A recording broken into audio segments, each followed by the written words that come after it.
16 Accords of Madness, Volume 12. Malacath's Tale. In the days before the Orsinium's founding, the spurned orc folk were subjugated to ostracism and persecutions even more numerous and harsh than their progeny are accustomed to in our own age. So it was that many champions of the Orsimer traveled, enforcing what borders they could for the proliferation of their own people. Many of these champions are spoken of yet today, among them the Cursed Legion, Gromar the Hairless, and the noble Emigrocira. This latter crusader would have certainly risen to legendary status throughout Tamriel, had he not been subject to the attention of certain Daedric princes. Emigrocira was the bastard son of a young maiden who was killed in childbirth. He was raised by the shaman of his tribe, the Grillicamorg in the peaks of what we now call Normar Heights.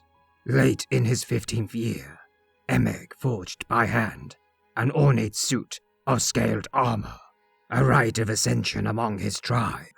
On a blustery day, he pounded the final rivet, and draping a heavy cloak over the bulky mantle, Emeg set out from his village for the last time. Word of his exploits always returned home, whether defending merchant caravans from brigands, or liberating enslaved beast folk. News of the noble orc crusader began to grace even the lips of Bretons, often with a tinge of fear.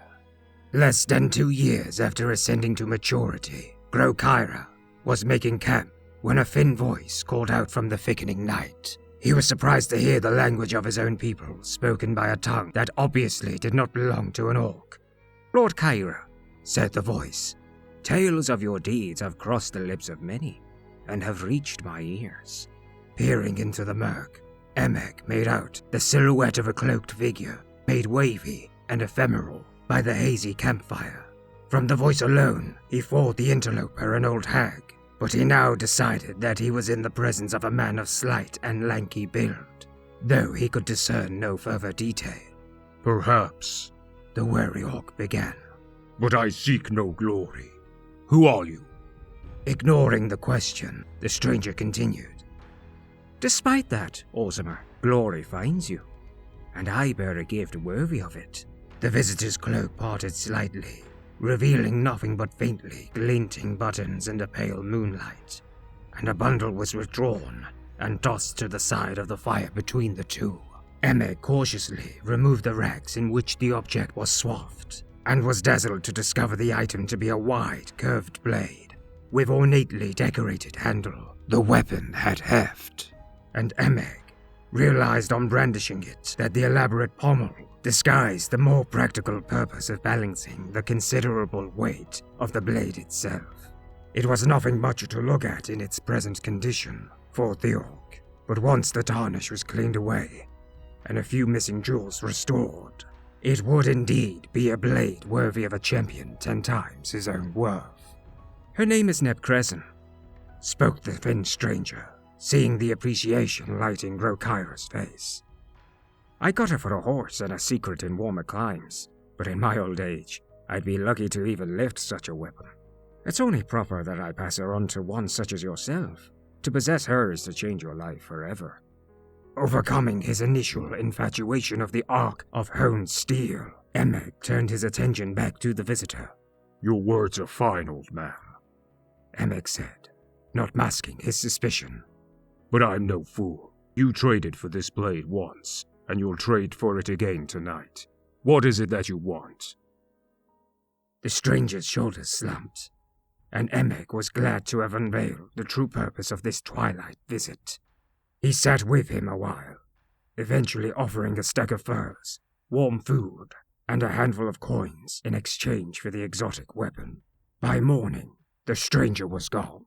In the week following Emeg's encounter with the stranger, Nebcrescent had not left its scabbard. He had encountered no enemy in the woods, and his meals consisted of fowl and small game caught with bow and arrow. The peace suited him fine, but on the 7th morning, while fog still crept between the low-hanging boughs, Emeg's ears pricked up at the telltale crunch of a nearby footfall in the dense snow and forest debris. Emeg's nostrils flared, but he was upwind, being unable to see or smell his guest. And knowing that the breeze carried his scent in that direction, Emeg's guard was up, and he cautiously drew Neb Crescent from its sheath. Emeg himself was not entirely sure of all that happened next. The first moment of conscious memory in Emigrocira's mind, after drawing Neb Crescent, was the image of the curved blade sweeping through the air in front of him, splattering blood over the virginal powder, coating the forest floor. The second memory was a feeling of frenzied bloodlust creeping over him, but it was then that he saw for the first time his victim, an orc woman, perhaps a few years younger than himself, her body a canvas of grisly wounds, enough to kill a strong man 10 times over. Emeg's disgust overwhelmed the madness that had overtaken him, and with all his will enlisted, he released Neb Crescent from his grip and let the blade sail. With a discordant ringing, it spun through the air and was buried in a snowdrift. Emeg fled the scene in shame and horror, drawing the hood of his cloak up to hide himself from the judging eyes of the rising sun. The scene where Emigrocira had murdered one of his own kind was a macabre one. Below the neck, the body was flayed and mutilated almost beyond recognition, but the untouched face was frozen in a permanent expression of abject terror. It was here that Sheogorath performed certain rites that summoned Malacath, and the 2 Daedric lords held court in the presence of the disfigured corpse. "Why, show me this mad one," began Malacath, once he recovered from his initial wordless outrage. "Do you take such pleasure in watching me grieve the murder of my children?"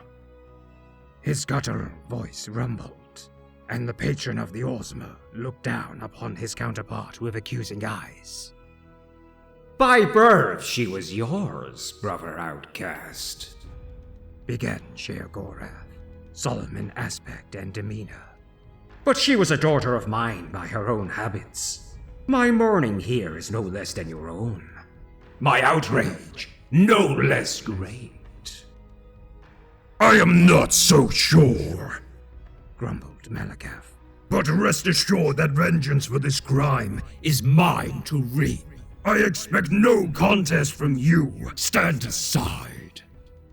As the fearsome prince began to push past him, Lord Sheogorath spoke again. "I have no intention of standing between you and vengeance. In fact, I mean to help you. I have servants in this wilderness, and can tell you just where to find our mutual foe. I ask only that you use a weapon of my choosing. Wound the criminal with my blade, and banish him to my plane, where I can exact my own punishment. The rights of honor killing here belong to you." With that, Malacath agreed, took the white blade from Sheogorath, and was gone. Malacath materialized in the path of the murderer, the cloaked figure obscured through a blizzard haze, bellowing a curse so foul as to wilt the surrounding trees. The blade was drawn, and Malacath crossed the distance more quickly than a wild fox. Frothing with rage, he swung the blade in a smooth arc, which lopped the head of his foe cleanly off, then plunged the blade up to its hilt in his chest, choking off the spurts of blood into a steady, growing stain of red bubbling from beneath the scaled armor and heavy cloak. Panting from the unexpected immediacy and fury of his own kill, Malacath rested on a knee as the body before him collapsed heavily backwards, and the head landed roughly upon a broad, flat stone. The next sound broke the silence like a bolt. I'm sorry," sputtered the voice of Emigrocira. Malacath's eyes went wide as he looked upon the severed head, seeping blood from its wound, but somehow kept alive. Its eyes wavered about wildly, trying to focus on the aspect of Malacath before it. The once proud eyes of the champion were choked with tears of grief, pain, and confused recognition. To his horror, Malacath recognized only now that the man he had killed was not only one of his Orsimer children, but very literally a son he had blessed an orc maiden with years hence. For achingly long moments, the two looked upon each other, despondent and shocked. Then, silent as oiled steel, Sheogorath strode into the clearing. He hefted Emigrocira's disembodied head and bundled it into a small grey sack. Sheogorath reclaimed Neb Crescent from the corpse and turned to walk away.